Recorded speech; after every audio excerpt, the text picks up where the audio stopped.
দিন ধরে পড়ে থাকতে থাকতে জং ধরে গেছে। এখন এটা পরিষ্কার করতে হবে। মরিচা এতই ডিপ যে এটা ভালো করে পরিষ্কার করতে হবে।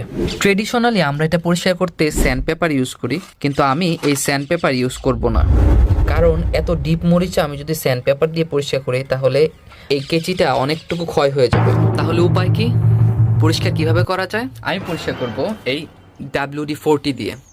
এটা একটা ম্যাজিক্যাল স্প্রে। আসুন দেখি WD-40 দিয়ে কিভাবে ম্যাজিকের মতো পরিষ্কার করে ফেলি। হাতে গ্লাভস পরে নিলাম, কারণ সেফটি ফার্স্ট। এরপরে ভালোভাবে এটাতে স্প্রে করে নিলাম, কিছুক্ষণ রেখে দেবো এভাবেই। এরপর এই ব্রাশ দিয়ে ভালো করে ঘষে নিব। এখন মুছে ফেলবো। একদম ঝকঝকে তকতকে না করলেও মোটামুটি অনেকটুকু পরিষ্কার হয়েছে। এখন মূল কাজ, ঘাস কাটার পালা।